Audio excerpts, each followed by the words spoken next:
Hi everyone, আশা করি তোমরা সবাই ভালো আছো। আমি কাবেরী, আমার নতুন একটা ব্লগে সবাইকে স্বাগত। আজ আমি তোমাদের সাথে শেয়ার করব আমার 4 মাসের ছোট্ট বেবির সাথে পুরো একটা দিন কেমন কাটলো। আমরা ব্যাঙ্গালোরে থাকি আর আমার হাজব্যান্ড প্রতিদিনের মতো আজও সকালে অফিসের জন্য বেরিয়ে গেল। ও চলে যাওয়ার পর থেকেই আমার আর বেবির দিনটা শুরু হয়। নিউ মম লাইফটা সহজ না, কিন্তু এই সময়টাই জীবনের সবচেয়ে সুন্দর সময়গুলোর মধ্যে একটা। রিন্টু অফিসে চলে যাওয়ার পর প্রথম কাজ হলো বেবিকে ফ্রেশ করা, তারপর ওকে কোলে নিয়ে একটু একটু কথা বলা, হাসানো, তারপর ধীরে ধীরে নিজের জন্য ব্রেকফাস্ট বানানো। আজ সকালে বানিয়েছিলাম সুজি দিয়ে ধোসা, সাথে ছিল ডিমের অমলেট আর একটু টমেটো কেচাপ। এটা বানাবার জন্য একটা মিক্সিং জারে হাফ কাপ সুজি, দই, লবণ আর অল্প পরিমাণে বেকিং পাউডার নিয়ে একসাথে ব্লেন্ড করে নিয়েছি। তারপর তাওয়াটা গরম হলে একে একে ছোট ছোট সাইজের ধোসাগুলো ভেজে নিয়েছি। একদম সোজা সাপটা ব্রেকফাস্ট, কিন্তু খুব টেস্টি আর হালকাও।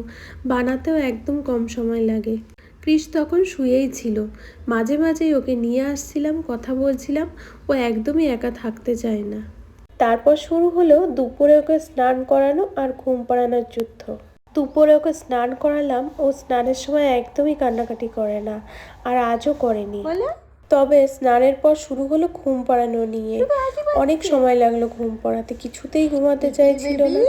কখনো কোলে, কখনো বিছানায়, কখনো আবার কথা বলা, এটাই চলছিল। ওর সাথে অনেকক্ষণ খেললাম, কথা বললাম, শেষমেশ অনেক চেষ্টা করার পর ঘুমালো। ও ঘুমানোর পরই প্রতিদিন আমি এই সময়টা পাই, যেটা নিজের জন্য। তাই এই সময়টাতে আমি স্নান করে লাঞ্চটা করে নিলাম। ও ঘুম থেকে ওঠার পর আবার শুরু। ওকে একটু টামি টাইম দিলাম। এই সময়টা খুবই ইম্পর্ট্যান্ট বেবিদের জন্য। ও চেষ্টা করছে মাথা তুলতে, হাত পা নাড়াতে। ওর এই ছোটো ছোটো এফোর্টগুলো দেখলে সব ক্লান্তি চলে যায়। তারপর আমি ওকে হাত পাগুলো ম্যাসাজ করে দিলাম। ও তখন খিলখিল করে হাসছিল। ও খুব আরাম পাচ্ছিল, সেটা দেখেই বোঝা যাচ্ছে। হাসছিল, আমার দিকে তাকিয়ে আওয়াজ করছিল। এই মুহূর্তগুলোই একজন মায়ের সবচেয়ে বড় সুখ। এই কালই ওর 4 মাস পূর্ণ হয়েছে, কিন্তু কাল আমি ওর ফটোশ্যুটটা করতে পারিনি। তাই আজ ভাবলাম আজ ফটোশ্যুটটা করব।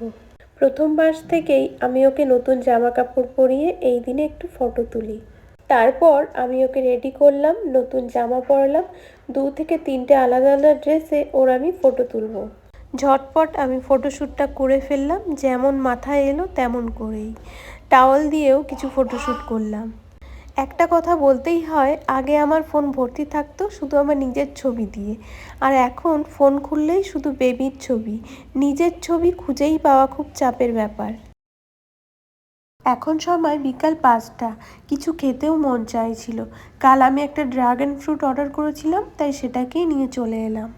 এই ফলটা উপর থেকে দেখতে লাল হলেও ভেতরে সাদা, আর ছোট ছোট কালো কালো বীজ আছে। খেতে খুবই হালকা, একটু মিষ্টি আর খুব রিফ্রেশিং। অনেক দিন পরই এটা খেলাম। প্রেগনেন্সির সময় আমি অনেক রকমই ফল খেতাম। এখন বেবির কারণে নিজের জন্য সময় কম পাওয়া যায়, কিন্তু নিজের খেয়াল রাখাটাও খুবই দরকার এই সময়।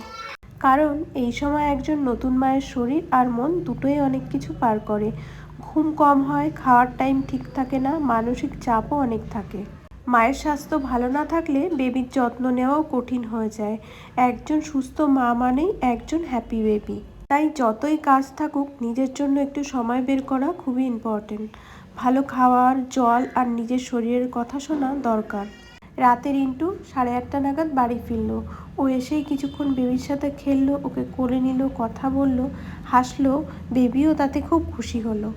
এই ছিল আমার 4 মাসের বেবির সাথে একটা পুরো দিন। যারা মা আছো বা মা হতে চলেছো, তোমরা নিশ্চয়ই বুঝতে পারছো এই অনুভূতিগুলো। ভিডিওটা ভালো লাগলে অবশ্যই লাইক করো, কমেন্টস করে জানাও তোমাদের বেবির বয়স কত আর তোমাদের ডেইলি লাইফ রুটিন কেমন। আজকের ব্লগটা এখানেই শেষ করলাম। সবাই ভালো থেকো, সুস্থ থেকো। পরবর্তী নতুন একটা ব্লগে আবার দেখা হবে। টাটা।